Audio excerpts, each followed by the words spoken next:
আসসালামু আলাইকুম বন্ধুরা, একবারে বেকারি স্টাইলের পারফেক্ট মুড়মুড়ে হোমমেড ঘি ভাজা টোস্টের রেসিপি নিয়ে চলে এসেছি আজকে আমি। আপনারা যদি এই রেসিপিতে ট্রাই করেন একবার, ইনশাল্লাহ একবার একটা ভালো ফলাফল পেয়ে যাবেন। চলুন তাহলে দেখা যাক আজকের রেসিপি। বন্ধুরা, এখানে আমি প্রথমেই 400 গ্রাম ময়দা নিয়েছি, তারপরে 6 গ্রাম ইস্ট, 60 গ্রাম চিনি আর 40 গ্রাম মিল্ক পাউডার দিয়েছি 2 গ্রাম লবণ এবং 40 গ্রাম ডিম।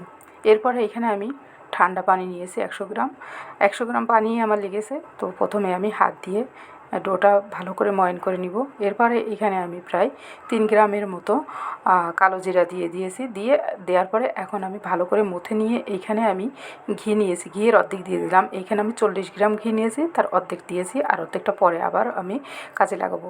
এইভাবে আমি ভালো করে একটা ডো করে নিলাম।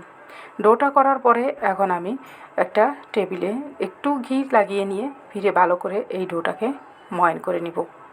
আর পারফেক্ট একটা ডো করার জন্য এই যে আমি একটু উইন্ডো টেস্ট করলাম, দেখুন একবার পারফেক্ট একটা ডো চলে এসেছে আমার। এখন আমি ডোটাকে কেটে নিয়ে আমি যে টোস্ট বানাবো সেই শেপ দেওয়ার জন্য আমার একটু দড়ির মতন বানাতে হবে। এই যে আমি হাতে একটু লম্বা করে আমি দড়ি মতন করে নিলাম। তারপরে আমি একটা ট্রেতে দিয়ে এদিকে ঘি ব্রাশ করে দিলাম। প্রত্যেকটা দড়ি যখন আমি ট্রেতে সাজিয়ে দেবো, প্রত্যেকটা দড়ির সাথেই আমি গিয়ে ঘি ব্রাশ করে দিয়ে প্রত্যেকটা দড়ি সেট করে দিব। তার উপরে এই যে এখন আমি ঘি ব্রাশ করে দিয়ে আমি প্রায় 1 ঘন্টার মতন একটু প্রুফিং করে নিলাম। উপরে এখন আমি ডিম ব্রাশ করে দিলাম। ডিম ব্রাশ করার পরে আমি ওভেনে প্রিহিট করে নিয়েছি 10 মিনিটের মতন। 170 ডিগ্রিতে 25 মিনিট আমি বেক করে নিয়েছি। বেক করার পরে এই যে দেখুন কত সুন্দর একটা সফট একটা ব্রেডের মতন চলে এসেছে। এখন আমি এইগুলোকে হাতে ছাড়িয়ে নিব সুন্দর করে, এই যে টোস্টের মতন একবারে পারফেক্ট একটা টোস্টের যে শেপ আসে সেই শেপটা আমি দিয়ে নিলাম। এরপরে আমি কিন্তু এই টোস্টগুলোকে বেক করতে দিয়েছিলাম আবার 150 ডিগ্রিতে 15 মিনিটের জন্য। বেক করার পরে এই টোস্টগুলোকে আমি একটা বলের ভিতর নিয়ে আমি ঘি দিয়ে দিলাম। ঘি দিয়ে একটু ঝাঁকিয়ে নিয়ে এখন গিয়ে এইখানে আমি আবারও একটা কোট করে নেব।